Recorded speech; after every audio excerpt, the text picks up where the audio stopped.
हिसार जिला परिषद का चेयरमैन पद का चुनाव बेहद ही रोचक रहा। यहां बीजेपी और जेजेपी दोनों ही आमने सामने नजर आए। हालांकि चेयरमैन की सीट पर बीजेपी के सोनू सेहाग ने कब्जा किया, तो वहीं कांग्रेस समर्थक रीना वाइस चेयरमैन बनी है।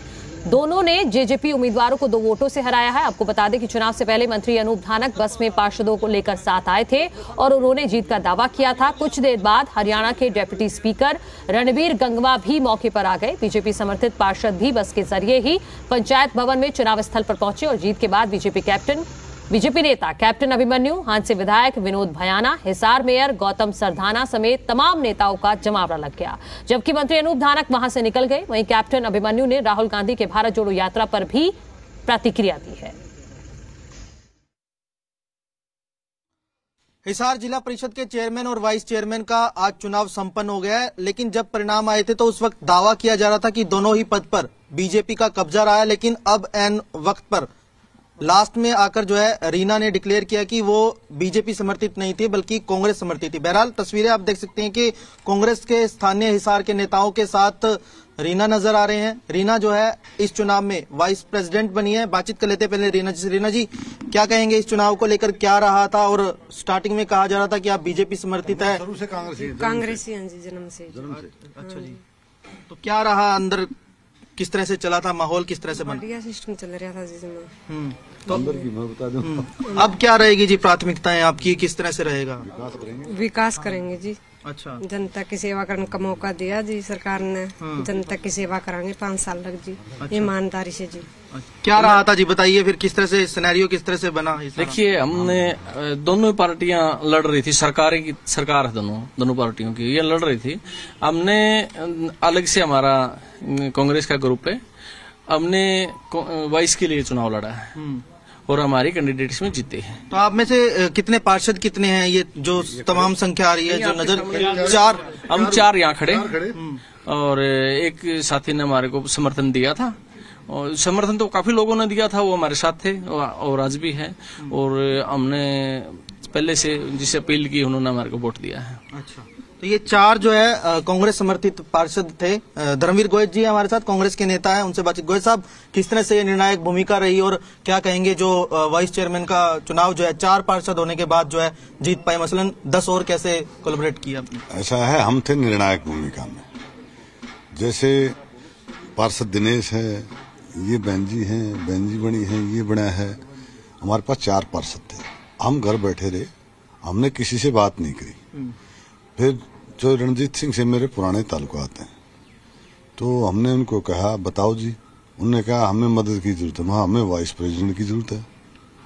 उन्होंने हमारे को समर्थन दे दिया। हमने कह दिया ठीक है भाई, कोई दिक्कत नहीं हमें। तो हमें भी तो अपनी राजनीति करनी थी और ये गलत था कि भाई ये बीजेपी के हैं, ये तो जन्म से कांग्रेसी हैं, ये जन्म से कांग्रेसी पदाधिकारी हैं, ये कांग्रेस के पदाधिकारी हैं। तो रणजीत सिंह कौन? बिजली मंत्री। अच्छा। और इन्हें सुभाष से भी संपर्क किया, ये सुभाष जी बिजली मंत्री ने, तो इनने मिलके कुलदीप से भी संपर्क किया। तो हमने सब ने मिलके कहा भाई ठीक है, हमारा निर्दलीय है, हमारे को वोट डाल दो। हमने सबसे समर्थन मांगा, हमारा बन गया वाइस चेयरमैन। तो मसलन बीजेपी के साथ सेटिंग कर ली? नहीं, सेटिंग नहीं करी।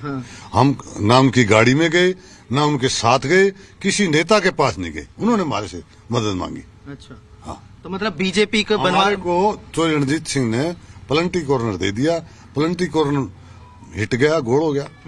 संपर्क कैसे रणजीत सिंह ने क्या ऑफर करा था, क्या रहा था? जो गोयत साहब बोल रहे हैं वही संपर्क इक्वल था, दोनों से ही, दोनों से एक ही बात थी। जैसे गोयत साहब ने बताया वही मेरे को बताया। भाई हमारा पलंटी कॉर्नर काम आ गया। चोर साहब के व्यक्तिगत रिलेशन मेरे भी थे, गोयत साहब के भी थे, कांग्रेस में रहे थे चोर रणजीत सिंह, तो व्यक्तिगत रिलेशन थे। हमारे 4-5 पार्षद थे, उनने हमारी जरूरत थी, हमने उनकी जरूरत थी। हमारा वाइस प्रेसिडेंट हो गया, उनका प्रेसिडेंट होगा। हिसार से जिला परिषद के चेयरमैनी का कैंडिडेट जो है वो बीजेपी का विनर रहा है। कैप्टन अभिमन्यु हमारे साथ है, उनसे बातचीत करें। कैप्टन साहब, किस तरह से देखते हैं इस जीत को, आज की जीत को? आज हिसार जिला के सभी जिला परिषद के मान्य सदस्यों ने लोकतांत्रिक प्रणाली के तहत होने वाले चेयरमैन और वाइस चेयरमैन के चुनाव में हिस्सा लिया और सभी साथियों ने बहुमत के आधार पर भाई सोनू डाटा जी को चेयरमैन और बहन रीना बधावड़ जी को वाइस चेयरमैन के तौर पर निर्वाचित किया है।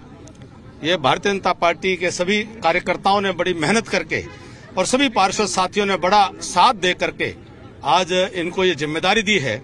मुझे पूरी आशा है कि भाई सोनू जी और बहन रीना जी वह सभी पार्षदों को साथ लेकर के आने वाले 5 साल सभी पार्षदों के साथ सम्मान पूर्वक तरीके से व्यवहार करते हुए अधिक से अधिक विकास के काम पूरे हिसार जिले के ग्रामीण क्षेत्र में जो जिला परिषद के तहत आता है वह करवाएंगे और सबको साथ लेकर के आगे बढ़ेंगे।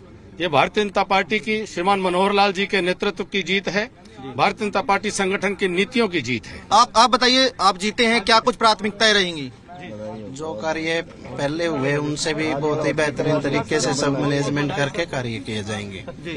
फिर भी क्या क्या प्रेफरेंसेस में क्या क्या रहेगी? कितना टफ था ये मुकाबला?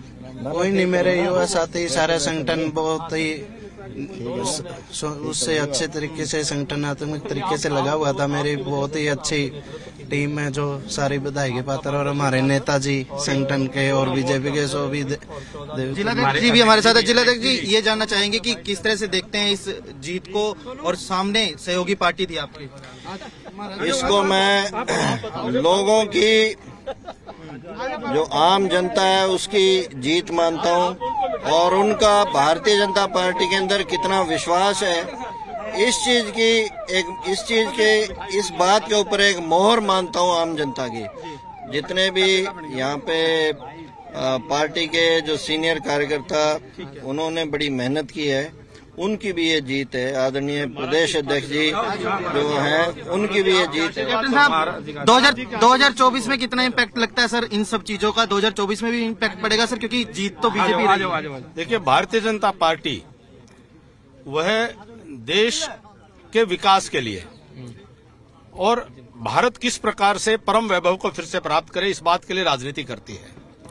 हमारे लिए लोकसभा का देश का चुनाव हो, विधानसभा का प्रदेश का चुनाव हो, या कोई जिला का या नगर पालिका तक का भी चुनाव हो, भारतीय जनता पार्टी का कार्यकर्ता पूरी मेहनत से, बड़ी शिद्दत के साथ अपने साथियों के साथ मिलकर के जनता के बीच में जाकर के समर्पण भाव से वह चुनाव में काम करता है। जेपी नड्डा जी का कार्यकाल बढ़ाया गया, उसको किस तरह से देखते हैं? कितना इम्पैक्ट जो है आने वाले दिनों में देखने को मिलेगा? देखिए, 2024 में तो आसमान में साफ लिखा है, हिंदुस्तान के जर्रे जर्रे से आज ये आवाज आ रही है कि देश में नरेंद्र मोदी जी और प्रदेशों में भाजपा की सरकारें फिर से बनेंगी और देश आने वाले सालों में वह प्रगति के पथ पर बहुत आगे बढ़ेगा और 21वीं शताब्दी भारत अपने नाम लिखेगा। अब भारत को विश्व गुरु बनने से कोई रोक नहीं सकता। कैंपस राजेंद्र कुमार के साथ रोहित कुमार, जी मीडिया हिसार।